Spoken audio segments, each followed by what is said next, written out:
Yeah. You'll be fine. It's okay.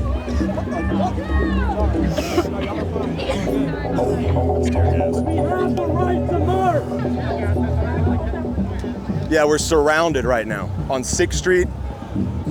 Really? There's cops down there at the light, and there's a line of cops here, and their protesters are stuck in the middle. And these guys are saying that they think that the protesters are about to start getting arrested or something. You're cornering hundreds of peaceful protesters! Jesus Christ. First time being tear gassed. Not a fan.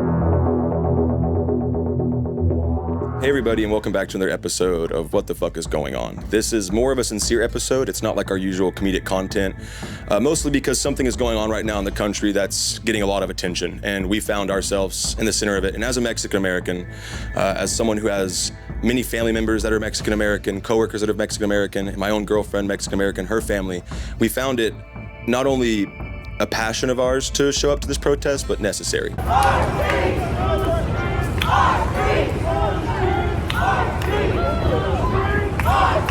So the official protest started around 3 and was supposed to go till 8 on the Texas Capitol lawn, but was actually ended a little bit early because of a credible threat of violence on the protest. That caused the No King's Day protest to actually mobilize through the city. We actually show up a little bit late to join the protest at Colorado and 6th Street to meet up with a friend of ours who's been out there all day, saying it was a good time, peaceful, people were dancing, people were smiling, it seemed like the notion was getting across, other people were joining the protest, cars were honking, it was a good time. We didn't think anything of it when we got there. But we quickly noticed that every single time we would get to a new intersection, the police were starting to block off other options. In retrospect, we realized we were corralled down the streets of Austin. A police car zooms in and over the intercom starts to declare this an illegal assembly. Walk into the street. This gathering has been declared an unlawful assembly. You are ordered to disperse out of the area immediately onto the sidewalk. Hey, Tyson. And that's when things started getting weird, because it didn't seem like the crowd was actually making decisions anymore. It seemed like we were being herded up Colorado Street to about 8th Street, and that's where we make a right. But as soon as we made that right turn, cops blocked off Colorado Street behind us, so there was no exit backwards, and then immediately blocked off Congress in between Colorado and 8th. They got us. Well, we just go again.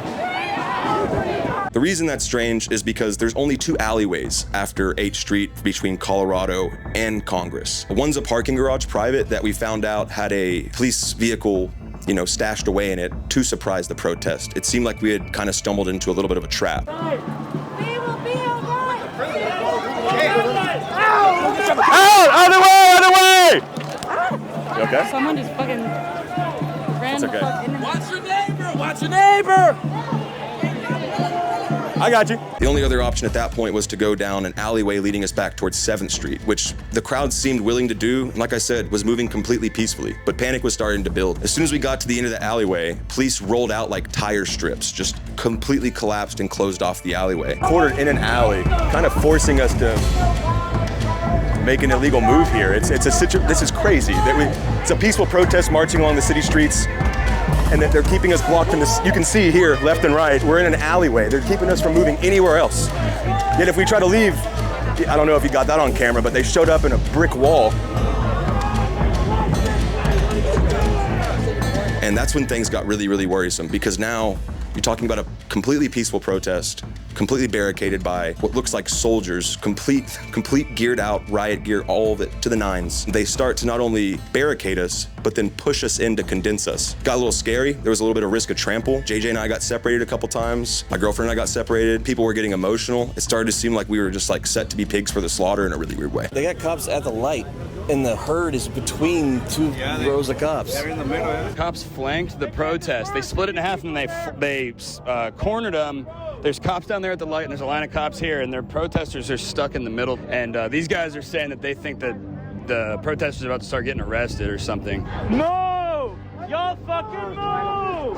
You're cornering hundreds of peaceful protesters! After they started to push us all together from those locations, we started to notice the smell of tear gas. They got us pulled out back here.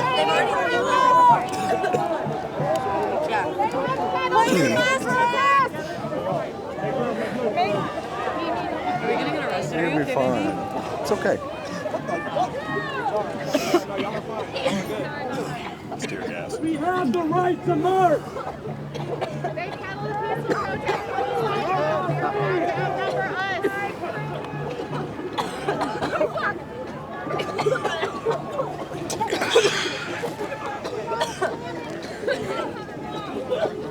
Stay underground. Stay under. Stay under. Breathe under. Breathe under. Breathe under. Breathe under, baby. Breathe slow, deep and slow, deep and slow. Breathe slow. Breathe slow. Yeah, I got you. Breathe slow. Through your nose.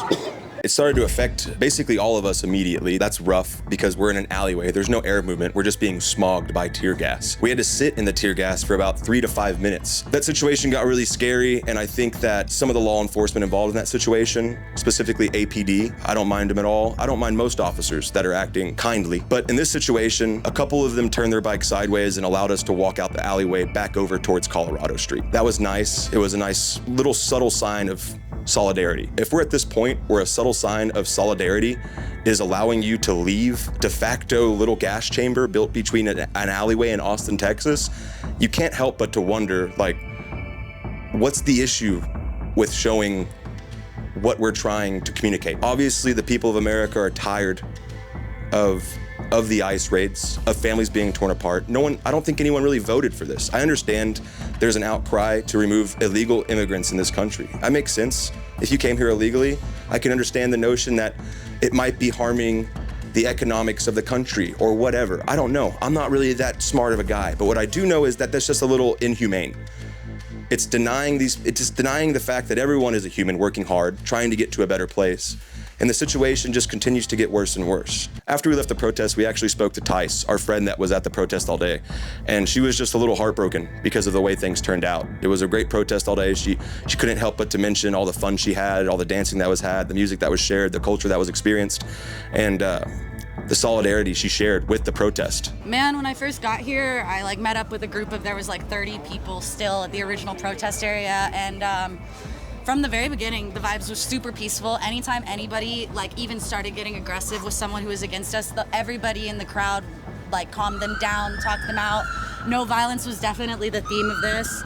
We were walking through the streets, through traffic, playing corridos tumbados and cumbia and Selena, and everyone was singing and dancing in the streets, and people were honking and cheering in support, and it really was very powerful. It was peaceful. It was valid, and the people on the streets and eating at the restaurants around town, they were on our side. It's not just the people that were on the streets protesting that believe these things. I don't like doing videos like this. I like to interview drunk people on 6th Street. I'm a funny guy. This is weird, what we're having to cover. Also, we didn't want to cover this. This was not supposed to be the story. The story was supposed to be a jovial time at a peaceful protest about something that we were passionate about. And it quickly, that's why this video is so short, because it ended in 15 minutes. By the time we got there, we were already part of something that the police were mitigating, planning. They knew where they were putting us, and they got us there off of a main street away from the public eye and decided to deploy chemical weapons on peaceful protesters. I can't say that enough. I'm a comedian. Everything I strive to make tends to be funny content, but like I said earlier, this is something that's kind of rings true for me and a lot of people that I know and care about. I don't like to think that we'd have to make another video like this, but the way things are looking, it's probably going to happen. It's probably going to happen a couple more times. In between these funny videos that we make, you might catch videos like this. And that's not what I want to do. I don't feel like I'm a smart enough guy to really comment on these situations, but that's not what this video was even supposed to be about. I was supposed to be out there capturing jovial protest, people having a good time, something that could have been looked at as maybe somewhat funny because people were having a good time. Comments about the government that, maybe lighthearted but sincere in a funny way. But the way that law enforcement reacted to this peaceful protest kind of put me and my producer, JJ, in a corner to make a different video. We didn't want to make a video about being tear gassed. We didn't want to be tear gassed. We wanted to peacefully protest about a cause that I hope that all of my viewers can relate to and maybe even support. And I can understand that you may not support it, but I'd at least hope that seeing footage like this makes you realize that your freedoms as an American are kind of being stoked right now. The flames are rising, and law enforcement doesn't want you to think that you can protest. They don't want you to think that we can stand up for our rights. It's the First Amendment right. It's not even like the third or the fourth. It's the first. What are we doing? If we can't walk in streets and notion for change, it makes me wonder what it means to be an American anymore. Next week or a couple weeks from now when we drop another video, like I said, hopefully it's just a funny one. But the way it's looking, you might see a couple more protest videos. And thanks for watching, and stay safe. Take care of yourselves, and have conversations you don't want to have with people that need to have those conversations. Be calm. Let them speak. Make sure your voice is heard. Make statements to those people that might change their minds. I don't know. A lot of people are really stuck in their ways right now, and the schism keeps getting bigger and bigger. But as Americans, as free people, quote unquote, I guess, it's our responsibility to start to bring common sense back into nature. Things are getting out of hand, and I just hope that everything's going to be okay. Thanks for watching.